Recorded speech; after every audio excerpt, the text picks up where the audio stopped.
hopefully a short video here, and then I'm going to sign off and then go live again um, so that I can talk about broader topics. But the topic of this video is more practical spiritual tips.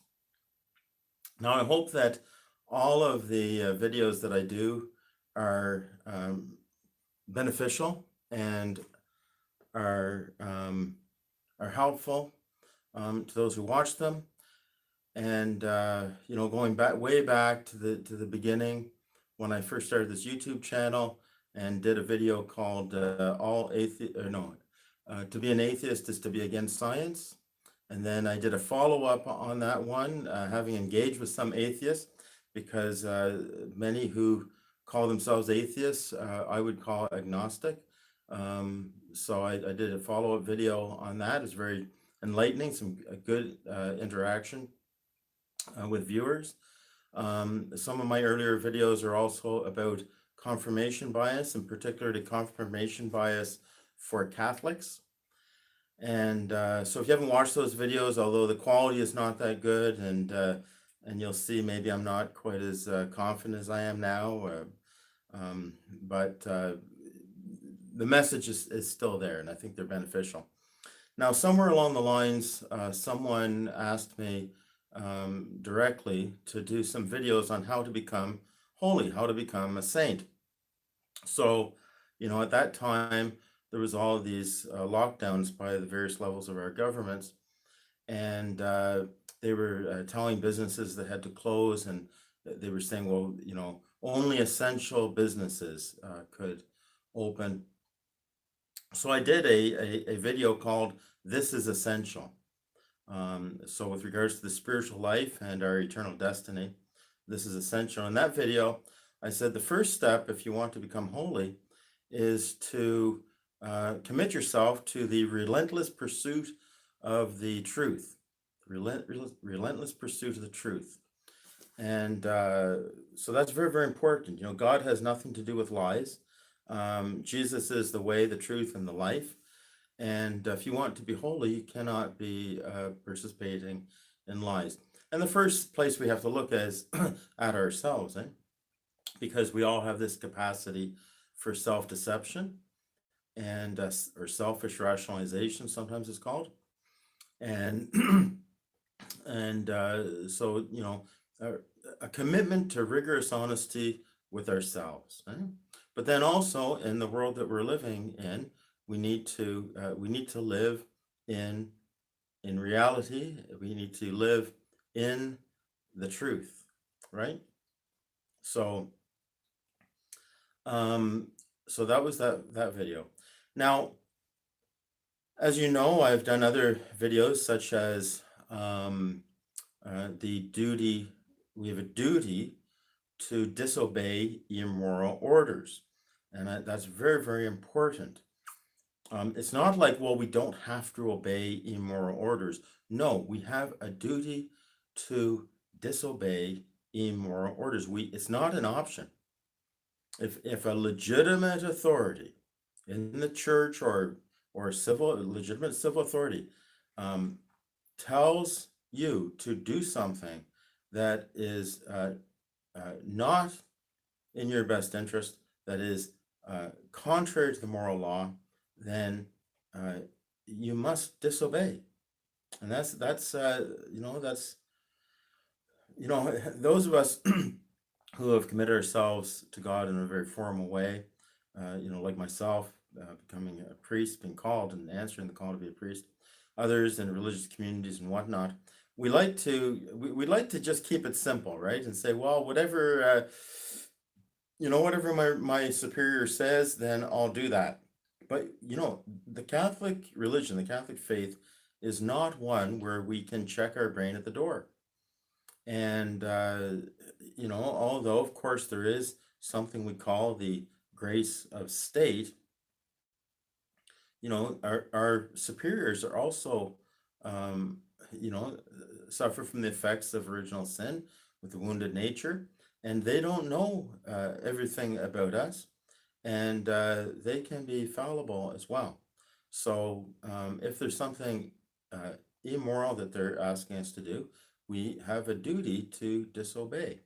You can't have an excuse of saying, well, I was just following orders while you, commit some sin against, a neighbor or yourself. And I've talked quite a bit, those of you following me, about codependency. Codependency, I see that, I see the world very much that we have this huge problem. We live in a dysfunctional system in our society, and that includes in the church. So anyway, I did then another video called Practical Spiritual Tips or something like that. And there I just kind of narrowed it down to 3 simple things, because so many people are anxious about what's going on in the world. Those of you who follow me on these videos, I know that you're awake. I know that you can see the global elitists have a plan, and that so much of my ministry is through the YouTube. For those of you who reach out to me by telephone, for those who I see in person, who you can see the lies going on, you can see what's going on, and it's difficult for you because you go to your parish, or so many of the bishops are encouraging or insisting on certain medical treatments that you don't think are good, and I know that for some of you, when you tune into my videos, it's a comfort for you, because I'm speaking as a priest, but what you can see and so many cannot. Now, more and more are seeing, right? The truth is coming out, and it is difficult for many to accept that they have been duped, but the evidence is becoming overwhelming, and so in my next live stream this evening, I hope to be able to talk about those things. But I said these are the 3 things in terms of practical spiritual tips. One is to live one day at a time, right? Live one day at a time. And of course, Jesus does teach us that, to not worry about, today has enough worries of its own, eh? And to live the serenity prayer. To live the serenity prayer. God, grant me the serenity to accept the things I cannot change, courage to change the things I can, and the wisdom to know the difference. And in a general way, accepting the things that I cannot change is other people, right? And we've had, how many people do you know that you've tried to explain the reality of what's going on in the world now, and it's just falling on deaf ears, or they lash out at you, or they feel like you're rejecting them, or you don't care about them, or something like that. I have no power over other people, and so to accept the things I can't change, to accept others, and the courage to change things I can. Well, that's again looking at myself, and what is it that I ought to change? What is out of order, we could say, or in what ways can I grow? And I can focus on that. I can focus on that and put those energies there, because that is something that, by the grace of God, I can change. And the wisdom, know the difference. Well, this would refer to all other matters, eh? all other matters besides those 2 simple things. And then finally, of those 3 things, of the 3 things I mentioned, is to know and to believe that God is with you, that He loves you, that He's on your side. He has not abandoned you. And I think that in these days, I think these 3 things are very, very, maybe that's the first one, is to know that God loves you. He is not, He's not punishing you. This whole thing that we're going through around the world is not from God. If God wanted to send us a punishment, chastisement, then and he wanted to do it through a disease, he would do it he's all powerful, and he would do it with a disease that you know uh, is a little bit more powerful than a 99.97% recovery rate. Okay. Anyway, it's all a lie, and God has nothing to do with lies. He is with you, and if there's a test of faith anywhere, it's to believe in his love and his care for you. And at least speaking for myself, um, if I have the eyes to see, and I can maybe share some of those things maybe later tonight if you want, um, I can see God's hand in so many things in my life. And I hope that you can see that as well. So God loves you. Live the serenity prayer and live one day at a time. Do not fret about the future, even though we know or we think we know some of the agenda of the elitists, the globalists. Um, you know, they're not God, and who knows what is really going to happen. We cannot predict the future. And let's have some fun with it, and let's be like Hogan's Heroes, right? Be like Hogan's Heroes, and let's throw wrenches into the evil plans of the of evil men. Okay, so this video now, I want to talk about two phrases that you may have heard before, and they're kind of similar, but I think there's some nuances that could be made. And when I call these things practical spirituality, it really is about putting our faith into action. But it's kind of not what you might expect. So we might say, okay, putting our faith in action, that means, the corporal works of mercy, right? Feeding the poor, etc. And yes, those are good practical things to do, to carry out the commandment to love God with our whole heart, mind, soul, and strength, and to love our neighbor as ourselves. But these practical spirituality tips are more about really believing that God is God. Really believing that he wants what's best for us, and that he has the power to do it. He has the power to do it. And this is where, when I look at the 12 steps, I see, at least speaking for myself, this is where the rubber hit the road for me. Do I really believe?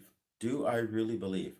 And the thing about the 12-step groups is it's a cross-section of society, because the common denominator there is not a creed, but it is rather a common problem, right? And so there's baptized Catholics in 12-step groups, and amongst the baptized Catholics, there's a certain percentage that are practicing Catholics, and most of them are not. And then there's amongst non-Catholics, there's non-Catholic Christians, there's individuals from other religions, there's those who profess to be atheists, there are people who in New Age, all of this stuff. And what I found was, when I first started going to meetings over 35 years ago, I saw that there were people who did not share my creed, did not have the graces of the Catholic faith, yet they were putting into action. They were trusting in God. They were trusting in God more than I was, even though they didn't have the benefit of catechesis or anything like that. Oh, by the way, I'm in my chapel here, so when I'm looking out over here, I'm just looking over here.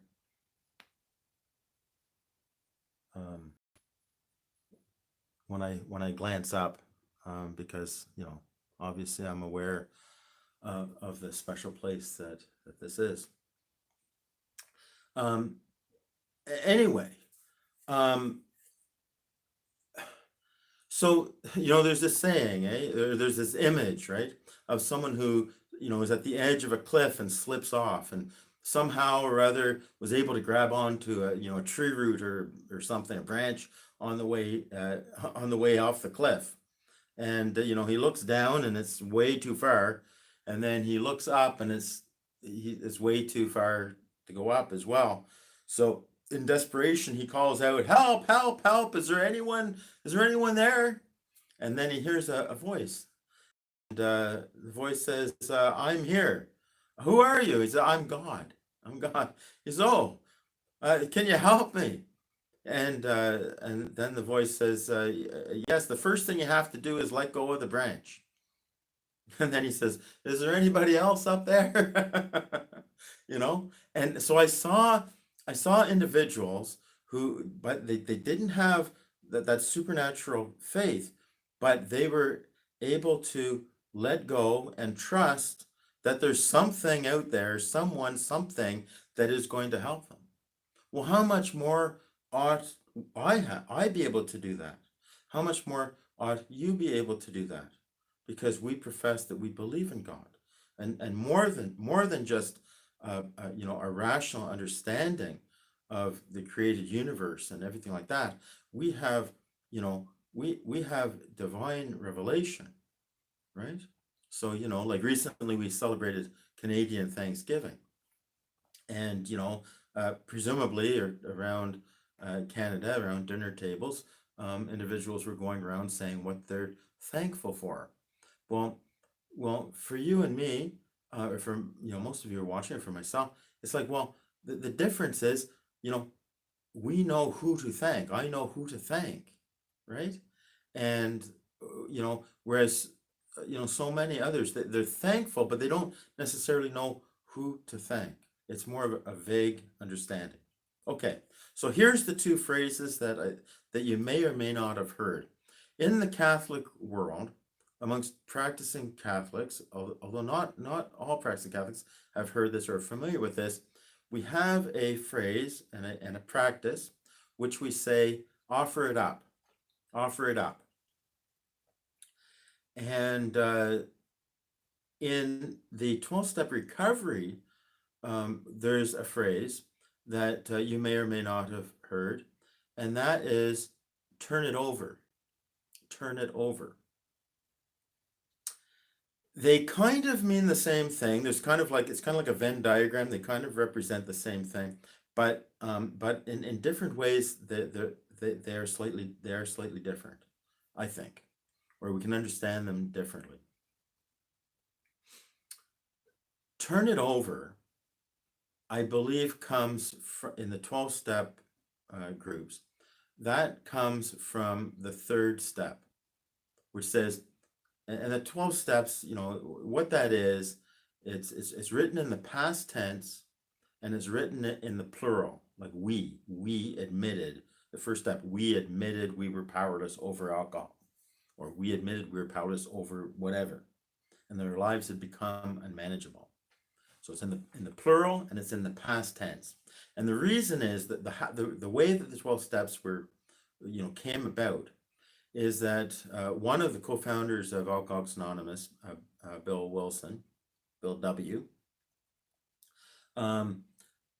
after a number of months, I'm not sure how long it was, it might have been a year, I'm not sure, but as this fellowship, which came to be known as Alcoholics Anonymous, grew to about 100 members who achieved sustained sobriety, they Bill was like, "Well, this is amazing. Well, what did we do? What did we do?" And so he came back to the groups and said, "I think this is what we did. Is this what we did?" And then they had discussions, and overall, they agreed, and they decided to change some of the words a bit, because not everyone was a committed Christian like Bill Wilson was. And because their common purpose was to overcome alcoholism, it wasn't to found a new religion. And for Catholics, I want you to understand this is back in 1935, 1935. And in those days, it was forbidden for Catholics to participate in prayer services with Protestants. So some of the um, the changes to 12 steps and this commitment that this is not a religion. They're not trying to start a religious movement. They're not. It's not about theological creeds. Is so that Catholics who are alcoholics could benefit from the fellowship, and they wanted to. They wanted to continue that fellowship. So anyway, the first step, we admitted we're powerless over alcohol, that our lives have become unmanageable. The second step came to believe that a power greater than ourselves could restore us to sanity. And so this power, of course, is God. Eh? And but since not everyone has the gift of faith, or for various reasons, God only knows, they seem to have a blockage when it comes to religion. They leave it in that kind of broad way. Came to believe that a power greater than ourselves could restore us to sanity. And us Catholics, or speaking for myself, like when I first got in, I'm like, well, I can, like, well, I skip that. I skip that step because I already believe.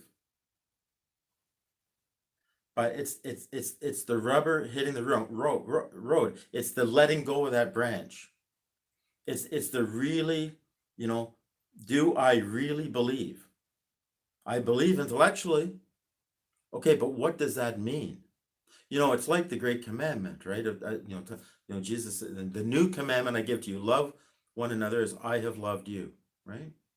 And I in that video I said this is essential, and the commitment to the relentless pursuit of the truth and rigorous honesty with oneself, right? I mean, I can add also love, right? Truth and love, right? Love.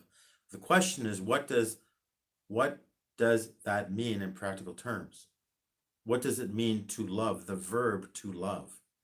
Because it's not just a feeling, but it manifests itself in concrete ways. And the thing is that many things that look loving are not loving at all. And here I'm thinking of enabling, right? And enabling in the negative sense, enabling an addict, enabling an alcoholic. We might give money or something to an addict. I'm actually the source of the person's addiction, which is killing him or her, right? Well, it looks loving. I'm giving money. I'm being charitable. Well, not if they're killing themselves, right? And we have all sorts of other things that we convince ourselves that it's loving, but it's really not. And sometimes the loving thing doesn't look very loving, and we have to, we have to search for the truth about that, and then put that into practice, even if we know that others are going to think that we're not being a very good Christian. But if we know it's the loving thing to do, like disobeying an immoral order when others don't see that it's an immoral order. Okay, so how do we put love into action? So came to believe that power greater than ourselves could restore us to sanity. And I said, oh, I can skip that because I'm a practicing Catholic. I'll go to mass every Sunday. I go to mass more than once. I was 22 years old. I was, since I was a late teenager, I'd go to mass during the week, and somewhere along the line, I decided to go to mass every day. And so I had to overcome this and have some humility that I might be able to learn something from these others, right? Even though they might not share my theological views, right? And like I say, I could see others putting it into practice, and it's like, well, how come I can't? So there's a slogan in the 12-step groups called "Let Go and Let God." And so these, this turning it over. Oh, sorry, turn it over. Where does it come from? Step three. Step three is we made a decision to turn our will and our lives over to the care of God as we understood him. Made a decision to turn our will and our life over to the care of God. Turn it over. It's a surrender. I surrender my whole life to you, God. And in Alcoholics, in what was called the Big Book of Alcoholics Anonymous, so it's affectionately called the Big Book, but it's called Alcoholics Anonymous. I believe it's on page 63. There's a suggested prayer, and it says you adapt that to your own, religious beliefs. And if I can remember it, I may not remember it because I've adapted it to my own beliefs, but I think it's pretty much this: God, I offer myself to you to build with me and to do with me as you will.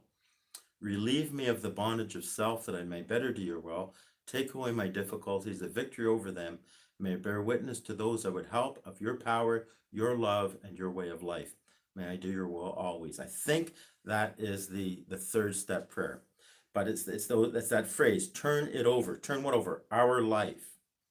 Now, for codependence, so that is the enablers, right? Often we feel responsible for things that are not our responsibility. We feel it's our somehow our role to fix others. I think in psychology they might call it the savior complex. Right? So some of us, have that tendency. So, turn it over means, who am I trying to control? Who is it that I've been trying to control? Who is it that I've been trying to save? Turn it over. Give that person to God. And then the challenge for the codependent, especially if he or she has been kind of running the show, in the household or whatever, and controlling everything or trying to control everything, is to stop doing that. To stop doing that. So there are things, I think is it Pope John the 23rd who had said something to the effect of, when he sleeps well at night, he just says, God, it's your church and I'm going to bed, or something like that. I could be getting him mixed up with someone else and not explaining that perfectly, but that's the idea. It's turning it over, turning my life over, turning others over, turning the big problems over to God. And it's part of that serenity prayer of accepting the things that I cannot change. My sphere of influence is not going to change, various organizations, very, the members of the WEF, etc. Right? These are they have their agenda. I'm not going to change that agenda.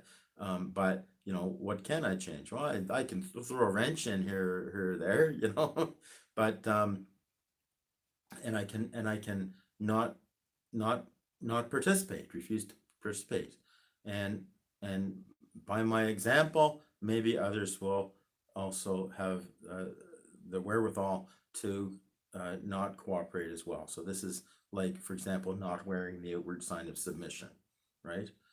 Things like that. So, but anyway, when we have a lot of anxiety, we're carrying the world's weight on our shoulders. Turn it over, give it to God. Now, in the Catholic Church, we also have various devotions, and sometimes it's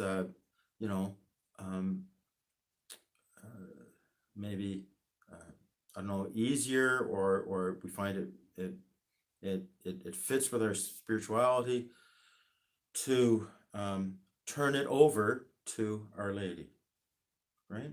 So we have this one image, and I don't know where it comes from, but it's a beautiful image, and that is Our Lady, or Mary, the mother of untier of knots. So you have this image of a little child, and I can't. I've got my shoelaces all tied up. I can't fix it. I'll bring it to her. I'll bring it to her. So it's, if you're going to do that, well, then give it to her and leave it, you know. And you know, for some perhaps non-Catholic Christians who are watching, you have a big problem with Mary or something. You know, the reality is all the saints um, who are in heaven, their will is perfectly in union with God's will. So, you know, giving a problem to a saint is it's the same as as giving it to God. But if you have a problem, it doesn't matter. You know, it doesn't matter. You know, the idea is to let go. Now, you know, offering it up can also have that same connotation. Offering it up. When we say that in the Catholic Church a lot. Offer it up. You have some sort of suffering or some sort of problem. Offer it up. Offer it up. So it can have that same connotation of turning it over, giving it to God, and because you've admitted, like, I can't solve this. I've tried my best. I've tried this, that, the other thing, doesn't work. So I'm giving it to God, and that's it. And that's good. The thing is, if we're going to give something to God, then can we stop, you know, playing around with it? Can we stop trying to control? Can we truly let go? Can we truly give it to God? And if we believe that God is who he is and he cares for us, he loves us, and that he is alive and active in our lives, then give it to him and leave it, right? You know, offer it up. But a lot of times offer it up, and this is where maybe those outside of the church, perhaps this, you might be learning something here. Offering it up also means uniting our sufferings to the sufferings of Christ, right? It's it's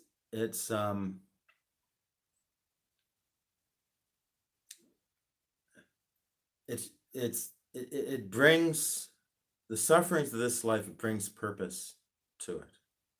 It sometimes I call it a springboard. It's maybe not the right word, but to intimacy. It's an invitation or an opportunity that Christ gives us to suffer with him. And it also makes our suffering redemptive. Because, you know, God is outside of time. Eh? Now, of course, Jesus suffered for all the sins, you know, past and future, when he died on the cross. He died once for all, right? It is finished. It is finished. But in the beauty of it all, in the power of it all, that even though we are living post crucifixion, post resurrection, post ascension, post Pentecost, we get to participate in his redemptive works.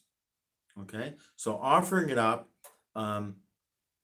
brings some meaning to the sufferings, and it's kind of says, Lord, somehow make this good. You know, as St. Paul says in the letter to the church to Rome, you know, all things work out for good to those who love God.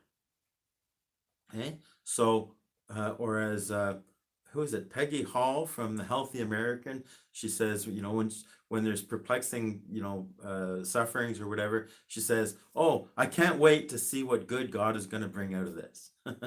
Okay, so kind of a Catholic way is to say, you know, I'm offering it up. I'm offering these sufferings up, and even if, say, for example, maybe a medical condition or something like that, and that, you know, the doctors are saying there's no treatment or there's no hope for this, and you say, okay, I'm offering it up, and which, you know, I'm open, Lord, that you might heal me, because you're the God of miracles. You can heal me. If he wants to heal me, you know, then he can. But if he doesn't, Lord, make good of this in some way. So that's kind of what offering it up is. Also, offering up can be for offering our sufferings up for the benefit of others.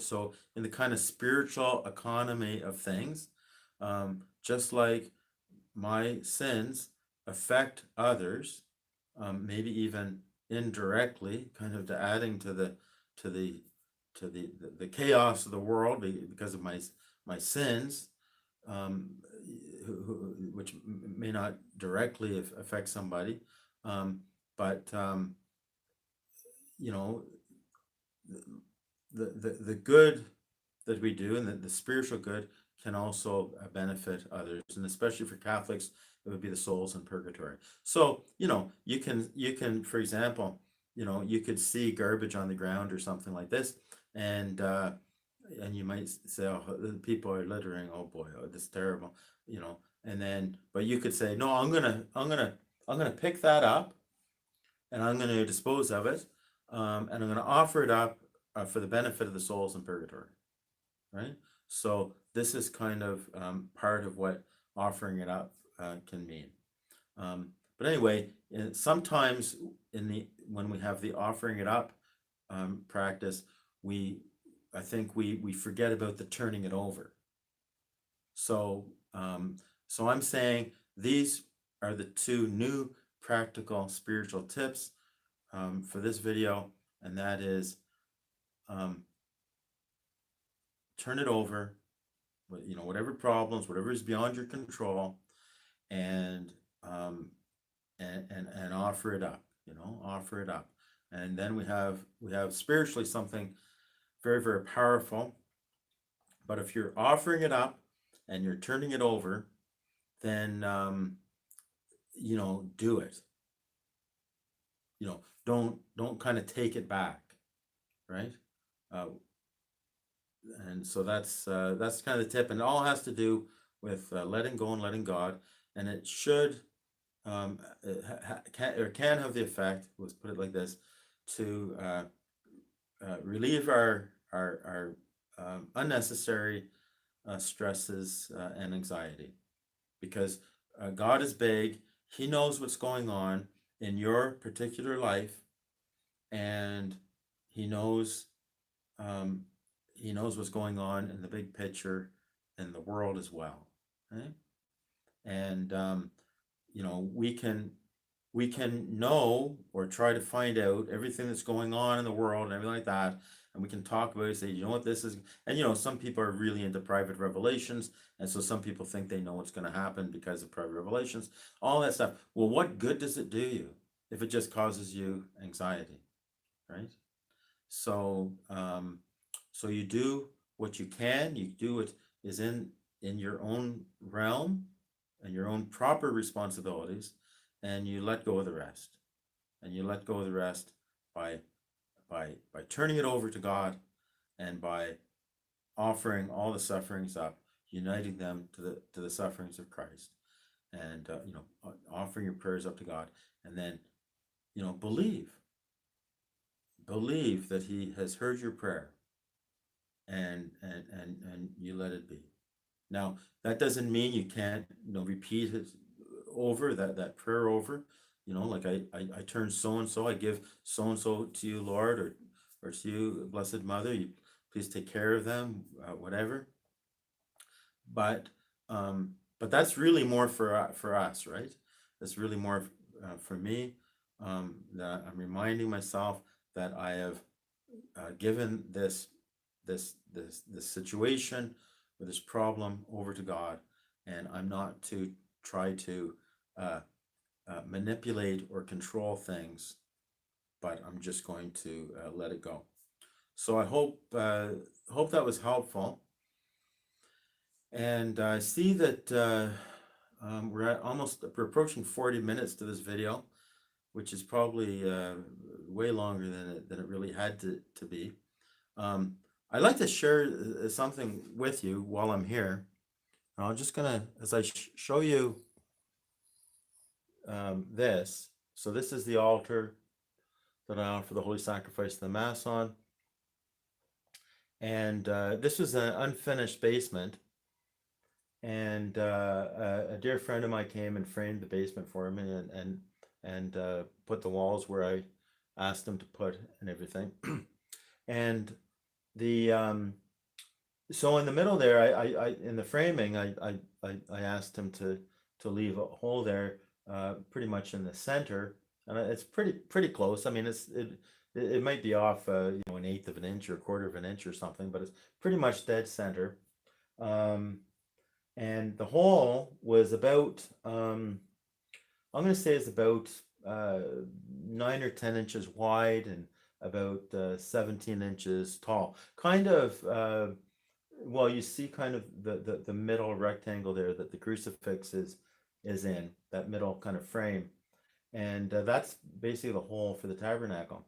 Now, I a dear friend of mine, Marcel, he he put this together. He made this, and believe it or not, this was something that he thought was just going to be a temporary thing for, like for an altar of repose, for maybe Holy Thursday or something, because he had something that he had brought before, which was only partially finished, which was kind of rounded and coming coming out from the wall, and I could tell this is going to be absolutely beautiful. But when he brought this, and it's got such beautiful colors and lines, and I can't believe, like, it's so beautiful. I said, no, I want that. The crucifix was not on it. And he said, obviously I could put whatever I want there, put a handle or a knob or something, or maybe an icon of Our Lady. But I thought, no, because of the cramp for space, I'll put the crucifix there, and that will serve as the altar cross. But I never expected that outside frame. So that's about 18 inches by 24 inches. And but I'm saying, when I saw that, I said, oh, that's got to be it. Now, for a long time there, I just had it blank on each side. But in my mind, I said, I want to find an artistic rendition of the Annunciation to put on the left, and an artistic rendition of the Ascension on the right. And because I wanted it to represent the entire earthly visitation of God, of the second person of the Holy Trinity, of his incarnation, his whole time on earth, right? His whole time on earth, from the time that he was conceived, and with Mary's yes in her immaculate womb, to the time that he ascended, body and soul, into heaven after his resurrection. Now, I couldn't find anything. I searched for a long time, and then I don't know, about maybe 4 or 5 months ago, I said, I'm going to search again, and I found this new company. I think it's called America Fine Art or something like that. And lo and behold, I find these two prints, and they're two different artists. I believe they're both. I should have memorized this before I started this, but I can't tell you the artists right now. But they're Italian artists, one generation apart, in I believe the 1500s, the 16th century. And I believe the artist of the Ascension would have been older, about 30 years older than the artist for the Annunciation. Anyway, I find these, and they're available in wrapped canvas, gallery style, and they're available only in certain sizes. Now, the Annunciation was, they list as 18 by 24, and the Ascension is 17 by 24. But anyway, I hope I'm not boring you with these details. But what happened was, they arrived, and I put them up, centered them, and lo and behold, it's a perfect border all the way around, from the edges to the top. It's absolutely perfect. It was as though I planned it the whole time, but I didn't plan it. And so my eyes of faith say that when that arrived, and then I put that up, I said, that is a sign of God's hand on my life and on in Viam Pacis Retreat Center. Now, you could say that's just a coincidence or something like that, and that's fine. But for me, I take it like that. I'll tell you a couple other things, like I don't know, maybe about a month ago now. Um, I travel into Ottawa to visit a priest to go to confession, and I'm there quite late. As a matter of fact, I think I left the priest's house close to midnight. And anyway, I when I go into Ottawa, I want to uh, you know do a bunch of errands, but here we are, like it's midnight, and I go to a drugstore that I thought was open all night long, and they were closing just at midnight when I got there, and but they told me about another one that is open 2 hours, and I said okay, and it was so late, I thought, well, the only thing that's open, I was very hungry, is McDonald's, but I don't want to go to McDonald's. Oh, I can go to A&W, and then I find a pizza place, and although they say they're closed at midnight, they actually were staying open till 1 or 2, and so I got something to eat. So long story short, I'm going down to this drugstore about 1 in the morning or quarter after 1 in the morning, and I go down there and I put in the shopping cart a few of the things because they sell groceries there too, and dog food, which is the main thing I needed to get, and and lo and behold, I see someone I haven't seen in a long time, but he's a really really good guy, and his mother recently died, and she's very close. He's very close to her, and I think he's in his 40 no 40s. Well, I'm 60. He's probably in his 50s.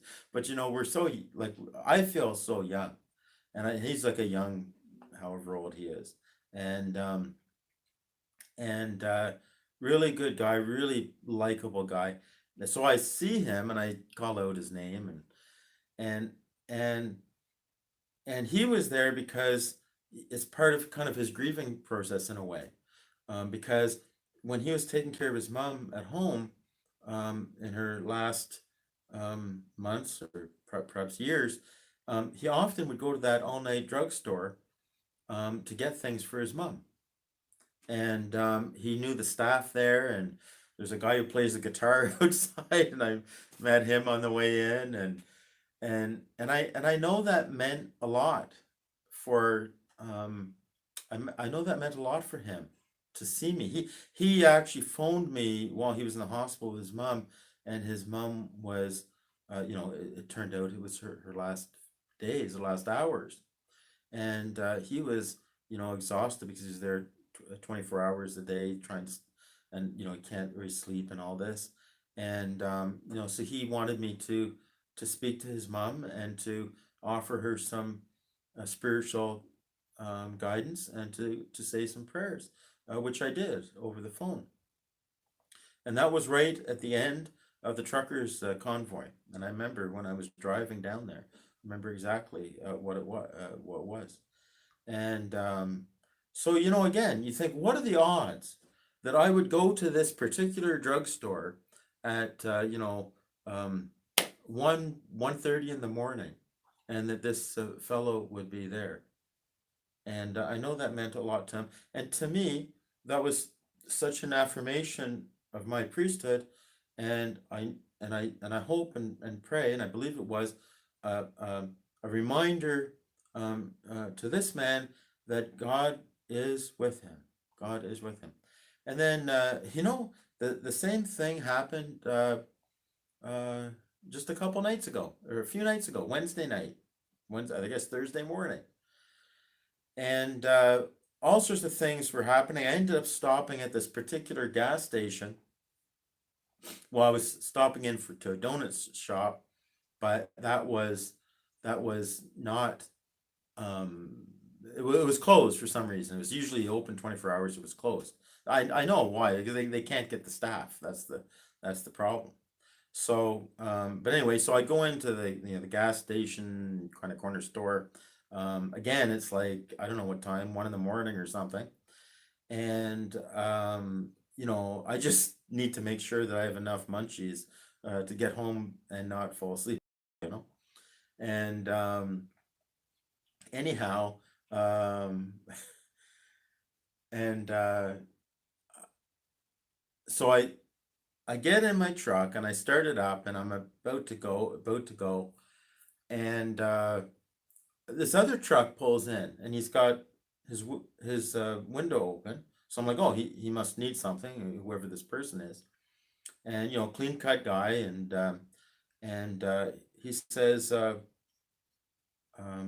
you Father Anthony Hannon?" I said, "Yes, I am. Who are you?" He tells me his name. Okay, I have two godsons, and he's my oldest godson. And I haven't seen him probably, I bet you I haven't seen him in 5 years. And what are the odds? What are the odds? And he said he lived in the neighborhood, and he just went to get a coffee or something. And what are the odds and the timing and all sorts of things that night that including stopping for gas at another place and all this type of thing. Just the timing of it. What are the odds? So again, that was a real confirmation for me that God is saying to me, I've got your back. I'm with you. And he also, because of course I'm offering up and turning over my godson to God, and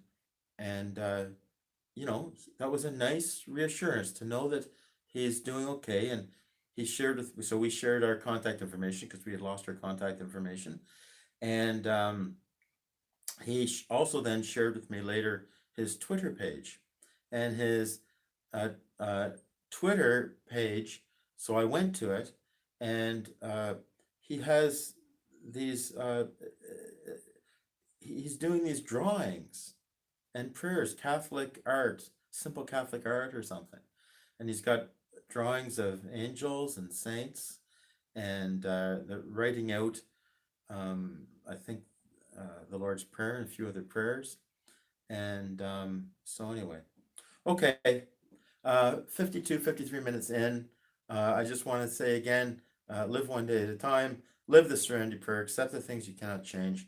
Know that God loves you. He is with you. He is with you.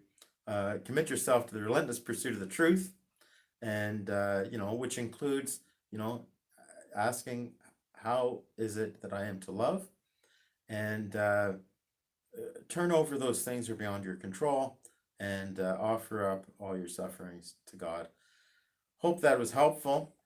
And my plan is now, I'm going to sign off here, and then in about 15 minutes, maybe 10 minutes, I'm going to go live stream again and talk about some broader things that are going on. I want to talk about the inquiry as to the Emergency Act surrounding the Truckers' Freedom Convoy last January and February. So some of you may know what's going on there. And then I want to be able to engage in the chat if you had any questions. And so that's what I'm going to do. So in the meantime, I'll see you in about 10 or 15 minutes if you're able, and if not, then